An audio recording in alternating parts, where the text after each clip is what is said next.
Today we'll be reading Ezekiel 46 through 48.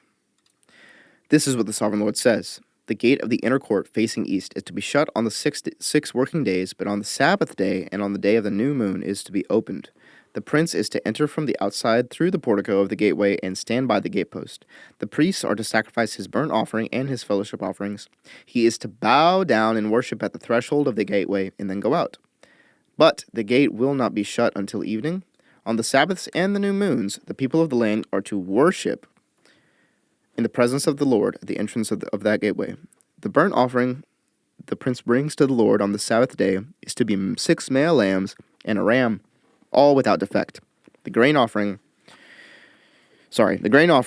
given with the ram is to be an ephah, and the grain offering with the lambs is to be as much as he pleases, along with a hin of olive oil for each ephah. On the day of the new moon, he is to offer a young bull, 6 lambs, and a ram, all without defect. He is to provide as a grain offering 1 ephah with the bull, 1 ephah with the ram, and with the lambs as much as he wants to give, along with a hin of olive oil for each ephah. When the prince enters, he is to go in through the portico of the gateway, and he is to come out the same way.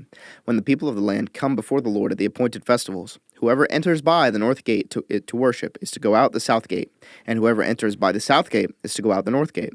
No one is to return through the gate by which they entered, but each is to go out the opposite gate.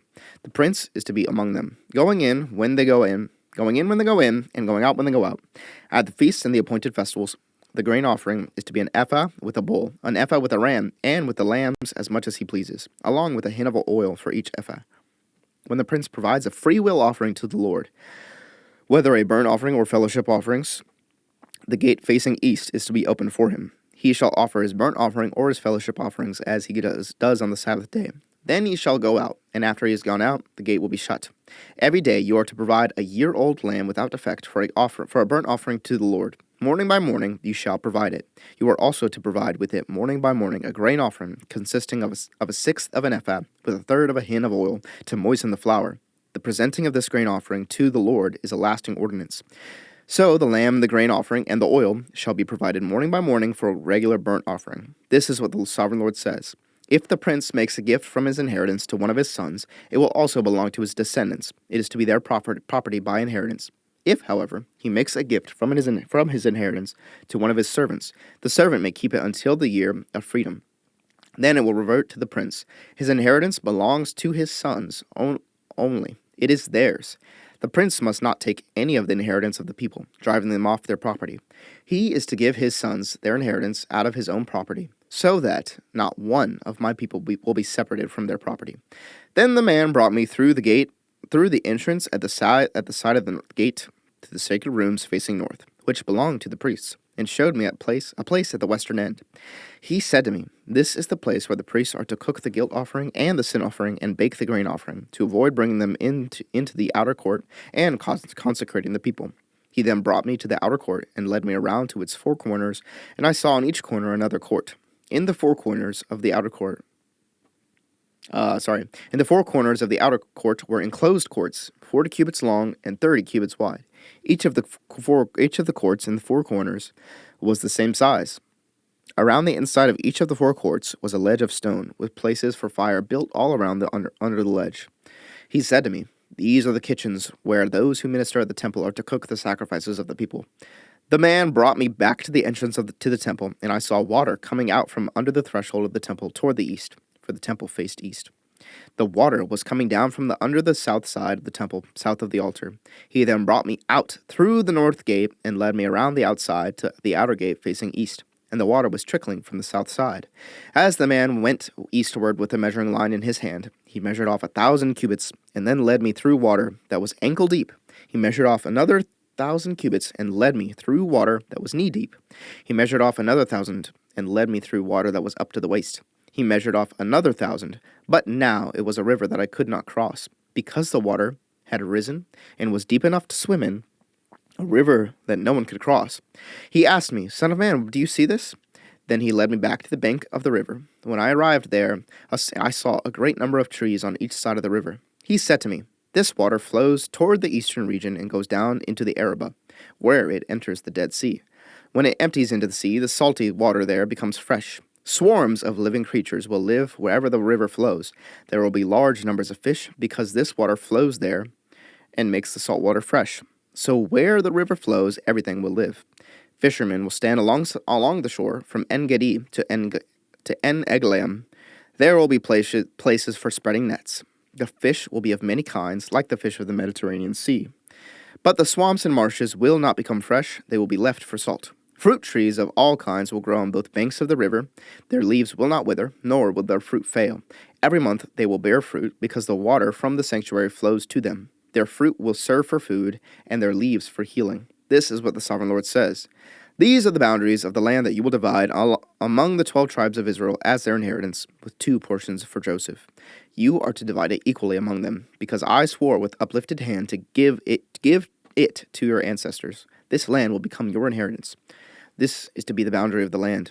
On the north side will run up from the Mediterranean Sea by the Hethlon road past Lebo Hamath to Zedad, Berothah, and Sibram, which lies on the border between Damascus and Hamath, as far as Hazar Hatticon, which is on the border of Hauran.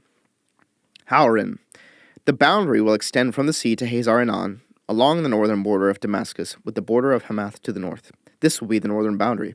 On the east side, the boundary will run between Hauran and Damascus, along the Jordan, between Gilead and the land of Israel, to the Dead Sea, and as far as Tamar. This will be the eastern boundary. On the south side, it will run from Tamar as far as the waters of Meribah Kadesh, then along the Wadi of Egypt to the Mediterranean Sea. This will be the southern boundary. On the west side, the Mediterranean Sea will be the boundary to a point opposite Lebo Hamath. This will be the western boundary. You are to distribute this land among yourselves according to the tribes of Israel. You are to allot it as an inheritance for yourselves and for the foreigners residing among you and who have children. You are to consider them as native-born Israelites. Along with you, they are to be allotted an inheritance among the tribes of Israel.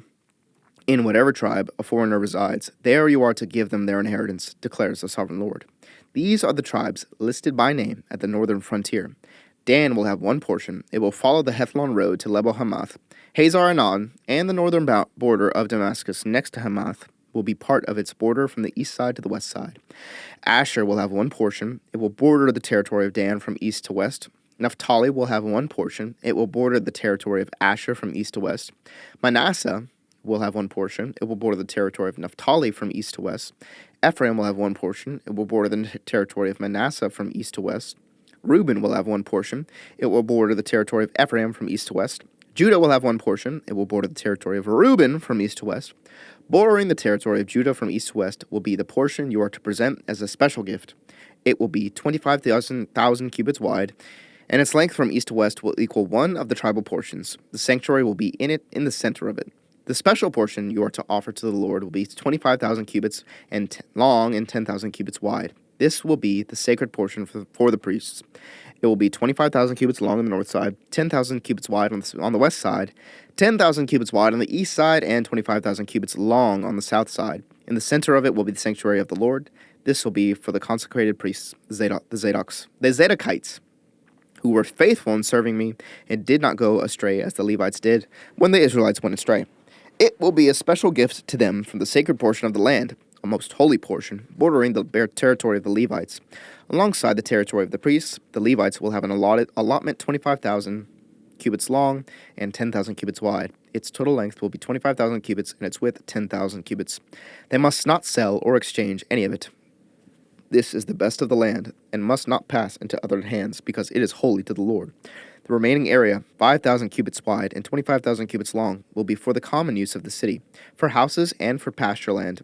The city will be in the center of it and will have these measurements. The north side, 4,500 cubits. The south side, 4,500 cubits. The east side, 4,500 cubits. And the west side, 4,500 cubits. The pasture land for the city will be 250 cubits on the north, 250 cubits on the south, 250 cubits on the east, and 250 cubits on the west.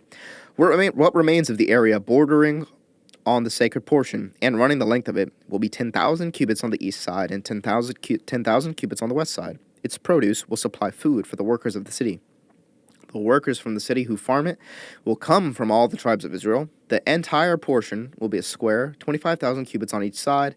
As a special gift, you will set aside the sacred portion along with the property of the city. What remains on both sides of the city area of the area formed by the sacred portion and the property of the city will belong to the prince. It will extend eastward from the 25,000 cubits of the sacred portion to the eastern border, and westward from the 25,000 cubits to the western border. Both these areas running the length of the tribal portions will belong to the prince, and the sacred portion with the temple sanctuary will be in the center of them.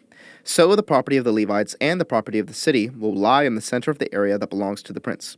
The area belonging to the prince will lie between the border of Judah and the border of Benjamin. As for the rest of the tribes, Benjamin will have one portion. It will extend from the east side to the west side. Simeon will have one portion. It will border the territory of Benjamin from east to west. Issachar will have one portion. It will border the territory of Simeon from east to west. Zebulun will have one portion. It will border the territory of Issachar from east to west. Gad will have one portion. It will border the territory of Zebulun from east to west. The southern boundary of Gad will run south from Tamar to the waters of Meribah Kadesh, then along the Wadi of Egypt to the Mediterranean Sea. This is the land you are to allot as an inheritance to the tribes of Israel, and these will be their portions, declares the sovereign Lord. These will be the exits of the city, beginning on the north side, which is 4,500 cubits long. The gates of the city will be named after the tribes of Israel. The three gates on the north side will be the gate of Reuben, the gate of Judah, and the gate of Levi. On the east side, which is 4,500 cubits long, will be three gates, the gate of Joseph, the gate of Benjamin, and the gate of Dan. On the south side, which measures 4,500 cubits, will be three gates, the gate of Simeon, the gate of Issachar, and the gate of Zebulun. On the west side, which is 4,500 cubits long, will be three gates, the gate of Gad, the gate of Asher, and the gate of Naphtali. The distance all around will be 18,000 cubits, and the name of the city from that time on will be, "The Lord is there."